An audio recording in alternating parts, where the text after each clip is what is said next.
को दूर रखने के लिए इत्तेहाद जरूरी है।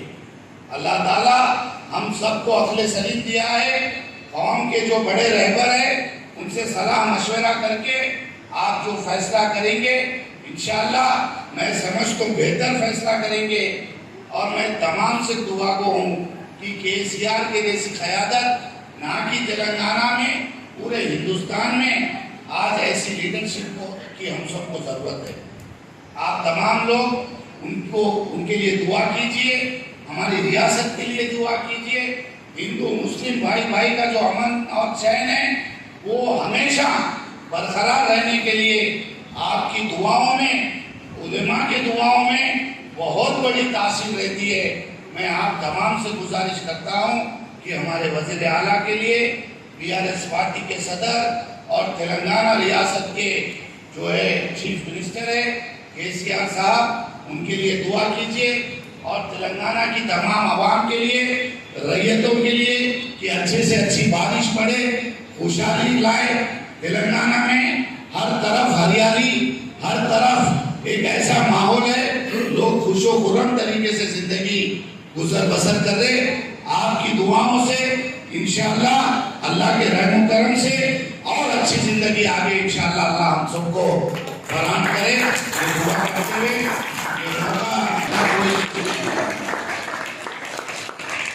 मौजूद इमाम के लिए जो 5,000 रुपये हदिया दिया जा रहा है तारीखी है। आप लोग देखिए कितने हजार लोगों को हर महीना, भले 2 महीने बाद 3 महीने बाद एक मुश्त में पैसे आ रहे होंगे, लेकिन इतने टाइम में अगर 5,000 रुपये हदिया, मैं नहीं समझता कोई रियासत, कोई तेलंगाना छोड़ के कोई ऐसी रियासत हिंदुस्तान में नहीं है जो अपने मौजन और ईमान, जो सबसे गरीब है तेलंगाना में, बेचारे बंद कमरे में अपनी जिंदगी गुजर बसर कर रहे, ऐसे उलमाए दीन जो मतलब उनसे बड़ा दर्जा किसी का नहीं है, मेरी तो कोई औकात ही नहीं है उनके सामने। ऐसे उलमाए दीन जो अपनी जिंदगी का गुजर बसर कर रहे, ऐसे उलमा को आज इज्जत के साथ बिना किसी के की एहसानमंदी के हुकूमत की जानिब से डायरेक्ट 5,000 रुपए का हदिया दिया जाए। इंशाअल्लाह आने वाले दिनों में ये 5,000 को 10,000 भी इंशाअल्लाह हम सीएम साहब से बात करेंगे। ये मतलब है एक अच्छी हुकूमत, एक सेकुलर हुकूमत, ऐसी हुकूमत को हमको साथ देना चाहिए। केसीआर साहब की क़यादत को मजबूत करने के लिए हम तमाम लोगों को दुआ करना चाहिए। हिंदू, मुस्लिम, क्रिश्चियन और सिख की जो भाई बंदगी है, ये हिंदुस्तान में कई ज़बानें बोली जाती है, कई मजहब है, पूरे वर्ल्ड में, पूरे दुनिया में एक ऐसा कंट्री है जहाँ पे सौरों ज़बानें बोली जाती है, कई तरीके के मजहब है, लेकिन उसके बाद भी तमाम लोग भाईचारे से जिंदगी गुजर बसर करें।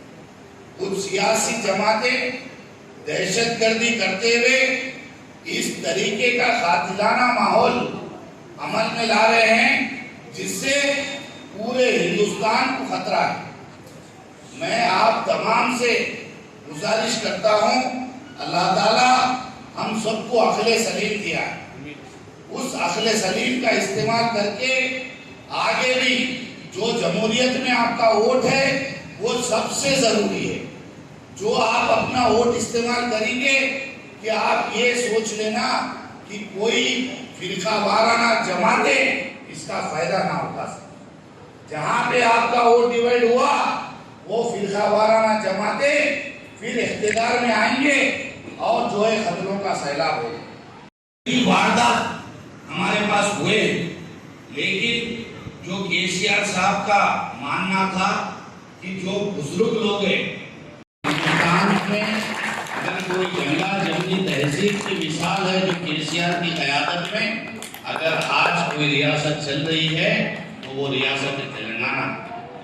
मैं महाराष्ट्र गया था, बीआरएस पार्टी का वहाँ पे काम चल रहा था, तो मेरे को ड्यूटी डाले हमारे सीएम साहब कि भाई जाओ आप भी काम करिए थोड़ा जमात के लिए, ठीक है बोल के वहाँ पे गए।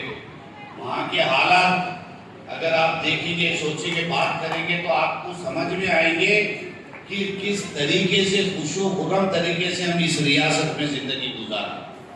वहाँ पे मेरी कुछ रैयतों से बात हुई थी, जो किसान हैं, बात कर रहे तो जब वो रो रहे हैं तो खून के आंसू से रोते, मामूली आंसू नहीं है, खून के आंसू है। उनकी जमीनें बंजर हो गई, उनके पास कुछ नहीं है, ना सिंचाई का पानी है, ना गवर्नमेंट का कोई सपोर्ट है, ना वो जो उनकी फसल अगर उगने का तो कोई मौका नहीं है, अगर उग भी गई तो फिर उसकी एमएसपी भी नहीं है। मतलब कई तरीके के प्रॉब्लम्स वहाँ पे फेस कर रहे। वहाँ पे इतनी ज़्यादा दहशतगर्दी है कि इतनी ज़्यादा फिरका परस्ती है कि लोग दहशत में ज़िंदगी गुजार रहे। लेकिन ये अमन और चैन की रियासत तेलंगाना रियासत, जो केसीआर एक सेकुलर लीडर है, उनकी क़यादत में हर एक तबकात की तरक्की के लिए यहाँ पे काम हो रहा है।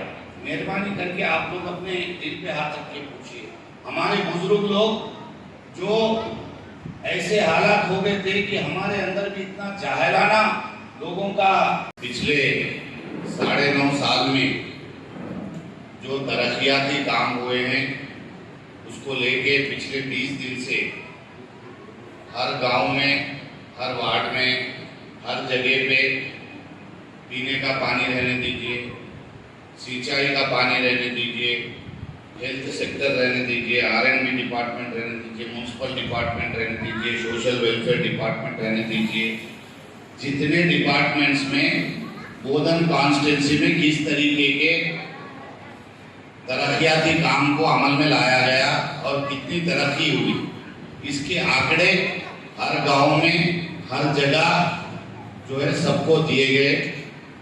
आपको भी मुख्तसर तरीके से मैं बताना चाहता हूँ, ये तो लंबा सब्जेक्ट है बात करने के लिए। बोधन की आवाम को मैं MLA बने बाद पूरे बोधन कॉन्स्टिट्यूंसी में 2000 करोड़ रुपए आवाम के खाते में डायरेक्ट जमा हुए पैसे, 9.5।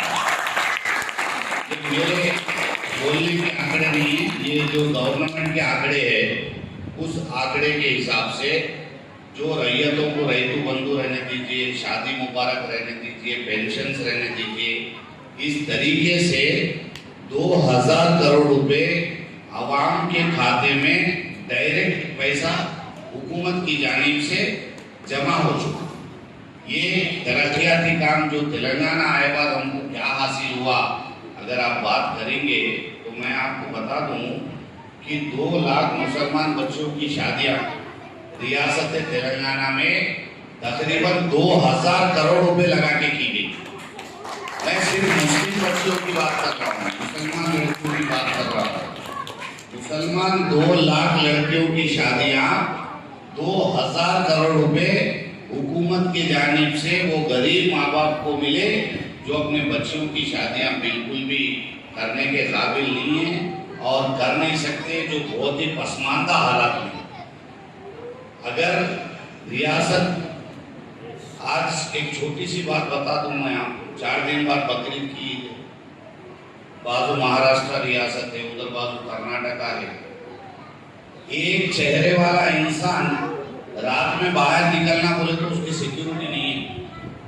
आज बकरीद करने के लिए वहाँ के लोग यहाँ के बकरीद कर रहे हैं, या कहीं रियासत तेलंगाना में कुर्बानी देके चिट्ठी फाड़ देके खामोश पड़ जाए। इस तरीके के हालात, इस तरीके की दहशतगर्दी आज हिंदुस्तान में कुछ सियासी पार्टियां जिस तरीके से दहशतगर्दी फैला रही है, उसमें रियासत तेलंगाना जो 29वीं रियासत है, छोटी सी रियासत, नई रियासत, जो इस तरीके से तरक्की कर ली और हिंदुस्तान में अमन और चैन की मिसाल।